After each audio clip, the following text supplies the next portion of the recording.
आभ्युदायिक श्राद्ध, प्रेत कर्म तथा श्राद्धादि का विचार। और वो बोले, पुत्र के उत्पन्न होने पर पिता को सचैल वस्त्रों सहित स्नान करना चाहिए।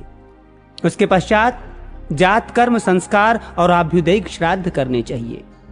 फिर तन्मय भाव से अनन्य चित्त होकर देवता और पितृगण के लिए क्रमशः दाईं और बाईं ओर बिठाकर 2-2 ब्राह्मणों का पूजन करे और उन्हें भोजन करावे। हे राजन, पूर्व अथवा उत्तर की ओर मुख करके दधी, अक्षत और बदरी फल से बने हुए पिंडों को देवतीर्थ या प्रजापति तीर्थ से दान करे। हे पृथ्वीनाथ, इस आभ्युदायिक श्राद्ध से नांदी मुख नामक पितृगण प्रसन्न होते हैं। अतः सब प्रकार की अभिवृद्धि के समय पुरुषों को इसका अनुष्ठान करना चाहिए।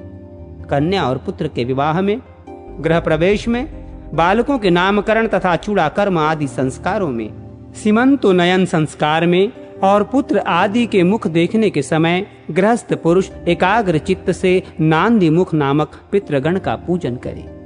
हे पृथ्वीपाल, आभ्युदायिक श्राद्ध में पितृ पूजा का ये सनातन क्रम तुमको सुनाया। अब प्रेत क्रिया की विधि सुनो। बंधु बांधवों को चाहिए कि भली प्रकार स्नान कराने के अनंतर पुष्प मालाओं से विभूषित शव का गांव के बाहर दाह करें और फिर जलाशय में वस्त्र सहित स्नान कर दक्षिण मुख होकर यत्र तत्र स्थितायेत दमुक्काय आदि वाक्य का उच्चारण करते हुए जलांजलि दे। तदनंतर गोधूली के समय तारामंडल के दिखने से लगने पर ग्राम में प्रवेश करे और कटकर्म अशौच कृत्य संपन्न करके पृथ्वी पर तृणादि के शैया पर शयन करे। हे पृथ्वीपते, मृत पुरुष के लिए नित्य प्रति पृथ्वी पर पिंडदान करना चाहिए। और हे पुरुष श्रेष्ठ, केवल दिन के समय मांसहीन भात खाना चाहिए। अशौच काल में यदि ब्राह्मणों की इच्छा हो तो उन्हें भोजन कराना चाहिए, क्योंकि उस समय ब्राह्मण और बंधु वर्ग के भोजन करने से मृत जीव की तृप्ति होती है। अशौच के पहले 3रे, 7वें तथा 9वें दिन वस्त्र त्याग कर बहिर्देश में स्नान करके तिलोदक दे। हे नृप, अशौच के चौथे दिन अस्थि चयन करना चाहिए। उसके अनंतर अपने सपिंड बंधुजनों का अंग स्पर्श किया जा सकता है। हे राजन, उस समय से समानोदक पुरुष चंदन और पुष्प धारण आदि क्रियाओं के सिवा पंच यज्ञादि और सब कर्म कर सकते हैं। भस्म और अस्थि चयन के अनंतर सपिंड पुरुषों द्वारा शैया और आसन का उपयोग तो किया जा सकता है, किंतु स्त्री संसर्ग नहीं किया जा सकता। बालक, देशांतर स्थित व्यक्ति, पतित और तपस्वी के मरने पर तथा जल, अग्नि और उद्धव बंधन, फांसी लगाने आदि द्वारा आत्मघात करने पर शीघ्र ही अशौच की निवृत्ति हो जाती है। मृतक के कुटुंब का अन्न 10 दिन तक न खाना चाहिए तथा अशौच काल में दान, परिग्रह, होम और स्वाध्याय आदि कर्म भी न करने चाहिए। ये 10 दिन का अशौच ब्राह्मण का है। क्षत्रिय का अशौच 12 दिन और वैश्य का 15 दिन रहता है तथा शूद्र की अशौच शुद्धि 1 मास में होती है। अशौच के अंत में इच्छानुसार अयुग्म 3, 5, 7, 9 आदि ब्राह्मणों को भोजन करावें तथा उनके उच्चिष्ट जूठन के निकट प्रेत की तृप्ति के लिए कुशा पर पिंडदान करें।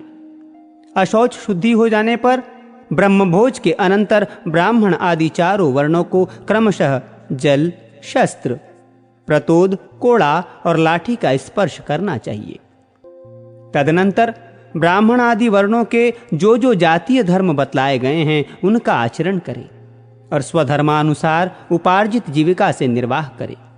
फिर प्रतिमास मृत्यु तिथि पर एकोदिष्ट श्राद्ध करें, जो आवाहन आदि क्रिया और विश्वदेव संबंधी ब्राह्मण के आमंत्रण आदि से रहित होने चाहिए। उस समय 1 अर्घ्य और 1 पवित्रक देना चाहिए तथा बहुत से ब्राह्मणों के भोजन करने पर भी मृतक के लिए 1 ही पिंड दान करना चाहिए। तदनंतर यजमान के अभिरम्यताम ऐसा कहने पर ब्राह्मणगण अभिरताः स्मः ऐसा कहें और फिर पिंडदान समाप्त होने पर अमुकस्य अक्षयमीद मुपतिष्ठताम इस वाक्य का उच्चारण करें। इस प्रकार 1 वर्ष तक प्रतिमास एकोदिष्ट कर्म करने का विधान है। हे राजेंद्र, वर्ष के समाप्त होने पर सपिंडीकरण करें, उसकी विधि सुनो। हे पार्थिव, इस सपिंडीकरण कर्म को भी 1 वर्ष 6 मास अथवा 12 दिनों के अनंतर एकोदिष्ट श्राद्ध की विधि से ही करना चाहिए। इसमें तिल, गंध और जल से युक्त 4 पात्र रखें। इनमें से 1 पात्र मृत पुरुष का होता है तथा 3 पितृगण के लिए होते हैं। फिर मृत पुरुष के पात्र स्थित जलादि से पितृगण के पात्रों का सिंचन करें। इस प्रकार मृत पुरुषों को पितृतत्व प्राप्त हो जाने पर संपूर्ण श्राद्ध धर्मों के अनुसार उस मृत पुरुष से ही आरंभ कर पितृगण का पूजन करें। हे राजन, पुत्र, पौत्र, प्रपौत्र, भाई, भतीजा अथवा अपनी सपिंडिक संतति में उत्पन्न हुआ पुरुष ही श्राद्धादि क्रिया करने का अधिकारी होता है। यदि इन सब का अभाव हो तो समानोदक की संतति अथवा मातृपक्ष के सपिंड अथवा समानोदक को इसका अधिकार है। हे राजन, मातृकुल और पितृकुल दोनों के नष्ट हो जाने पर स्त्री ही इस क्रिया को करे, अथवा यदि स्त्री भी न हो तो साथियों में से ही कोई करे, या बांधवहीन मृतक के धन से राजा ही उसके संपूर्ण प्रेत कर्म करे। संपूर्ण प्रेत कर्म 3 प्रकार के हैं: पूर्व कर्म, मध्यम कर्म और उत्तर कर्म। इनके पृथक पृथक लक्षण सुनो। दाह से लेकर जल और शस्त्र आदि के स्पर्श पर्यंत जितने कर्म हैं उनको पूर्व कर्म कहते हैं, तथा प्रत्येक मास में जो एकोदिष्ट श्राद्ध किया जाता है वो मध्यम कर्म कहलाता है। और हे नृप, सपिंडीकरण के पश्चात मृतक व्यक्ति के पितृत्व को प्राप्त हो जाने पर जो पितृ कर्म किए जाते हैं वे उत्तर कर्म कहलाते हैं। माता, पिता, सपिंड, समानोदक, समूह के लोग अथवा उसके धन का अधिकारी राजा पूर्व कर्म कर सकते हैं, किंतु उत्तर कर्म केवल पुत्र, दौहित्र आदि अथवा उनकी संतान को ही करना चाहिए। हे राजन, प्रतिवर्ष मरण दिन पर स्त्रियों का भी उत्तर कर्म एकोदिष्ट श्राद्ध की विधि से अवश्य करना चाहिए।